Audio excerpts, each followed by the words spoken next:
It looked like Bria Hartley just got instant karma, bro. She out for the season. I'm here to tell you the most dirtiest player in the WNBA contract has been written, bro. And I'm here to tell you she's out for the season. Yes, you heard me correctly. Yeah, man, Bria Hartley. So Connecticut PR has released a statement. Bria Hartley is to miss the remainder of the season. Did Bria Hartley just deliver the dirtiest hit of the WNBA season only to face instant karma herself? Fans are outraged after Sophie Cunningham suffered a torn MCL in a collision that looked anything but innocent. And new footage of Hartley smirking right after Sophie went down has only fueled suspicions it wasn't an accident. In a shocking twist, however, the same player accused of the dirty play is now out for the season too, leaving many to wonder, was this just coincidence? Or the basketball gods serving up some poetic payback? If you stand with Sophie, drop a speedy recovery wish in the comments below. This picture is going viral with Bria Hartley with the sinister grin, right? This malevolent look that's on her face right now, clearly smiling after injuring Sophie Cunningham. The play never looked clean from the start. Sophie Cunningham absorbed the full impact, crashed to the floor, and instantly grabbed her knee without even trying to get up. Trainers rushed in, teammates circled around, and the arena's energy shifted from tense to heavy in seconds. There was no quick bounce back this time. Instead, Sophie was forced to head straight to the locker room, and her reaction said it all. This pain was different, and everyone watching could feel it. Is the play that just occurred. That's like she tries to slide over right there, and Hartley just kind of falls and makes collision with that lower leg. You see her immediately grab it. And she went down hard and was clearly in a lot of pain. What really fueled the conversation wasn't just Sophie's injury, it was the image that surfaced moments later. As Sophie lay on the hardwood clutching her knee, cameras caught Bria Hartley with what looked like a smirk. Whether you call it a grin or a laugh, fans saw the same thing. A player seemingly enjoying the moment right after an opponent went down. That single frame spread like wildfire on social media, shifting the narrative from the collision itself to a much bigger question. Was there intent behind it? Oh, and Cunningham is down. My goodness.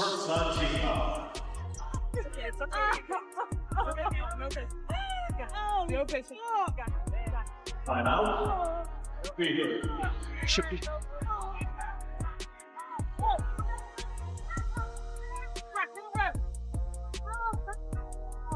You know, scary moment as we went to commercial. Sophie Cunningham hit the floor hard, and she is being helped off the floor, heading back to the locker. The accusation was clear. No one reacts like that if it's an accident.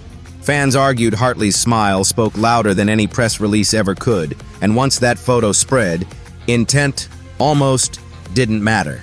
Even when Sophie tried to downplay the incident by saying she was just in the wrong place at the wrong time, the outrage barely slowed. For many, the image didn't line up with her words, and while people can accept basketball being physical, what they couldn't accept was the idea of a player looking pleased after another went down injured. Sophie Cunningham, let's be clear here. Sophie Cunningham was targeted. Let's be very, very clear here. But Sophie Cunningham was flat out targeted by a dirty. This wasn't the first time Hartley faced criticism, and that history made the reaction even harsher. The smirk stung more because fans and the league had already seen her flare-ups and physical confrontations in the past. So instead of being dismissed as a bad look, the photo became Exhibit A in a growing case against her. Commentators quickly labeled it the dirtiest play of the season, headlines amplified the outrage, and fans flooded comment sections demanding accountability, while also blasting referees for swallowing their whistles. To many, the officials once again failed to protect players, and the fury wasn't just directed at Hartley, but at a league that seems quicker to fine players for criticizing refs than to punish reckless contact on the court. Making all kind of excuses to say that Bria Hartley is not a dirty player. Let me tell y'all something, man. Come on in here. Come on in here, man. Let me tell y'all something. If it quacks like a duck, walks like a duck, eats like a duck, it's a duck, man. Come on, man. She is the dirtiest player in the WNBA right now, winning the trophy. All right, winning the trophy for it. Don't sit here and try to tell me Bria Hartley is not a dirty. By week's end, the conversation had shifted from a single game to the league's credibility. Would the WNBA finally step in and send a message, or let it slide again? Hartley's smirk had already cemented her reputation in the eyes of many fans, fitting neatly into a story they believed about her. The troubling part was that this wasn't new. Sophie Cunningham's injury only raised the question of whether she was just the latest name on a growing list of opponents burned by Hartley's reckless style.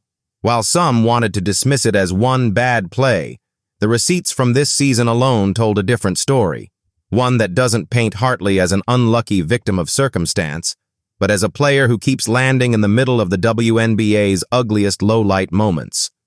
Atkins, 7 to shoot. Cardoso rolls, catch. Cardoso over the top, can't get it. Reese fights for the rebound and a foul, and this time gets a little chippy and a shove on Nelson Adota. And listen, this arena, typically we'll see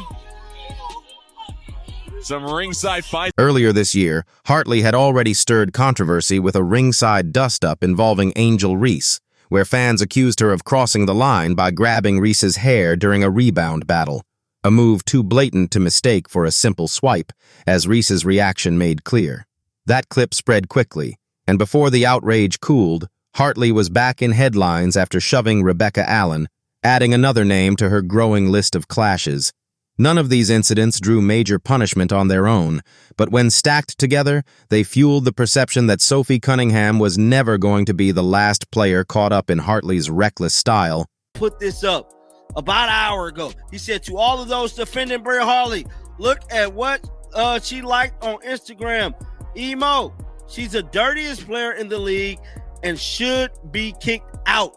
Most recently, Sophie Cunningham has been hurt with the knee tear and is out for the season.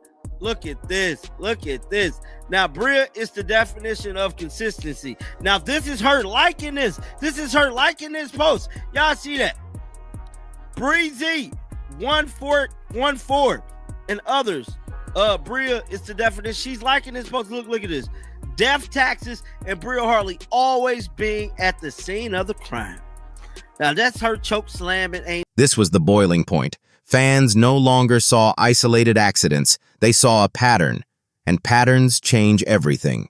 By the time Sophie went down clutching her knee, Hartley's trail of incidents was already etched into the season, making it nearly impossible for anyone to brush off the smirk as just bad timing.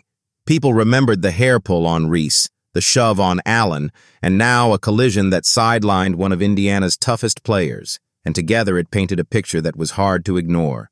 Indiana Fever fans wake up pissed off today. Pissed off. Not only are we getting assaulted, but they're smiling about it. This is the 6th time they've smiled, laughed, and cheered on our Indiana Fever players getting assaulted, getting injured. And it pisses me off. The anger only grew as fans accused officials of turning a blind eye, letting hard contact go in one game while whistling soft fouls the next, with no clear standard. That inconsistency fed the belief that referees were complicit, allowing Connecticut's physical play to slide while players like Sophie paid the price. Making it worse, Sophie had already been fined earlier in the season for criticizing those same refs, while Hartley faced no consequences despite repeated incidents. To many, the double standard was impossible to ignore, and even Sophie's family had seen enough. Her sister Lindsay and mother Paula publicly questioned why the league wasn't stepping in to protect players. It wasn't just angry fans anymore.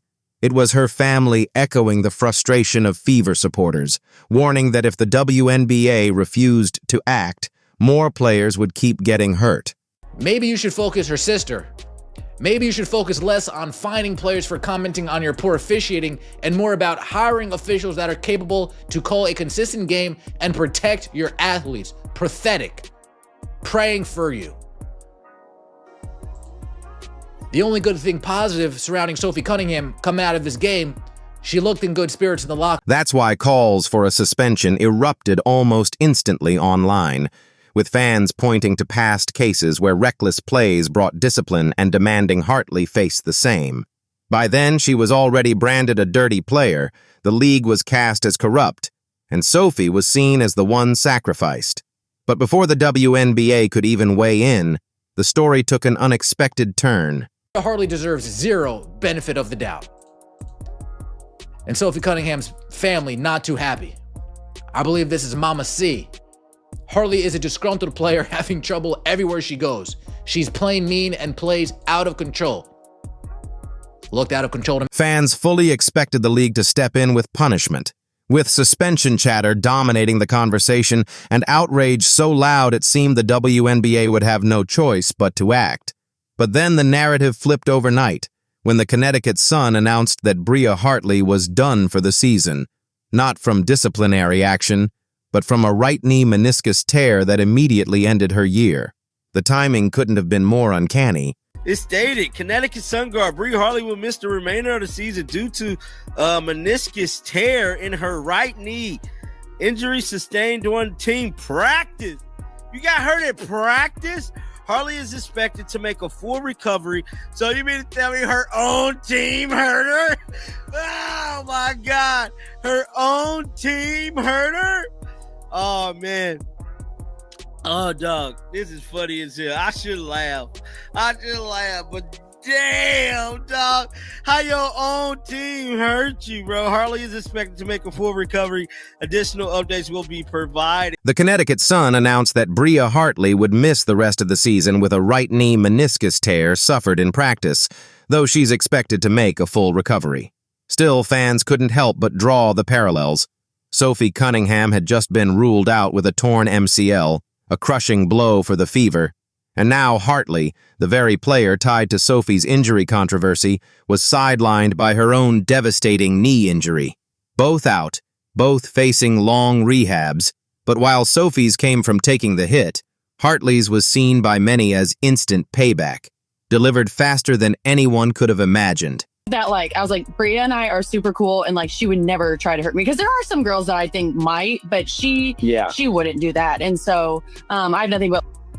Well, Sophie, I got news for you. The universe thought otherwise. The universe thought otherwise. They got her ass up out of here, bro. Damn.